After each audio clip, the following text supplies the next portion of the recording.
आदिकालीन साहित्य को कुछ मुख्य भागों में बांटा जा सकता है, जैसे सिद्ध साहित्य, नाथ साहित्य, जैन या रास साहित्य, रासो साहित्य, लौकिक साहित्य और गद्य साहित्य। इन सभी साहित्य एवं इनके महत्व को हम क्रम से देखेंगे। पहले सिद्ध साहित्य। बौद्ध धर्म की दो शाखाएं हो गई थीं, हीनयान और वज्रयान।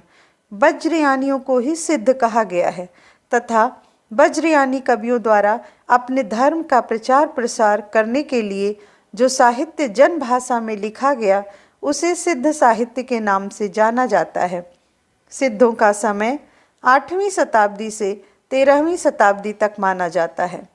नालंदा, विक्रमशिला, असम, नेपाल, उड़ीसा सिद्धों के प्रमुख केंद्र माने जाते हैं। बाद में कुछ सिद्ध भोट देश की तरफ चले गए। सिद्धों की संख्या 84 मानी जाती है। सिद्धों में पुरुषों को योगी तथा स्त्रियों को योगिनी कहा जाता था। 84 सिद्धों में 4 योगिनियाँ थीं, जिनके नाम इस प्रकार मिलते हैं। पहली मणिभद्रपा, दूसरा मेखलापा, तीसरी कनखलापा और चौथी योगिनी है लक्ष्मीकरा। सिद्ध साहित्य के बारे में सबसे पहले हरप्रसाद शास्त्री ने नेपाल से 1907 ईस्वी में जानकारी जुटाई तथा इन्होंने 1917 ईस्वी में सिद्धों की वाणियों का संग्रह बौद्ध गानाओ दोहा के नाम से प्रकाशित करवाया। यह बंगला भाषा में था। मुनि अद्वैतब्रज तथा मुनि दत्त सूरि ने सिद्धों की भाषा को संध्या या संध्या भाषा कहा। हरप्रसाद शास्त्री ने सिद्धों की भाषा को आलो आंधारी भाषा कहा।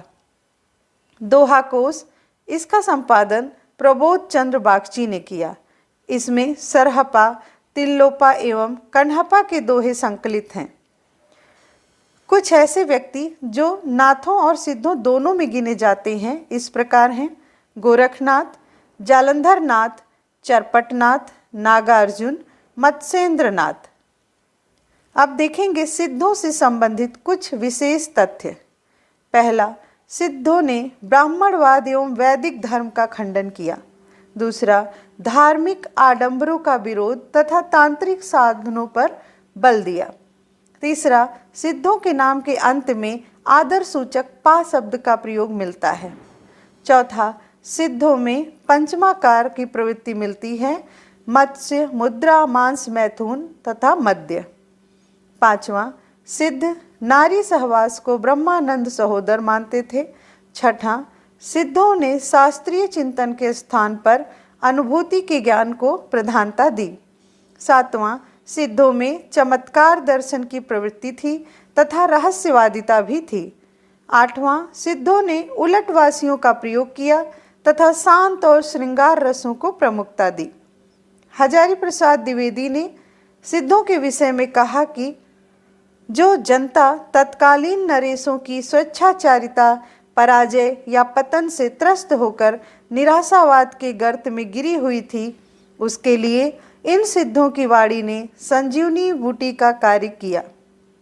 आज इतना ही। अगले वीडियो में क्रम से प्रमुख सिद्धों के बारे में विस्तार से जानेंगे।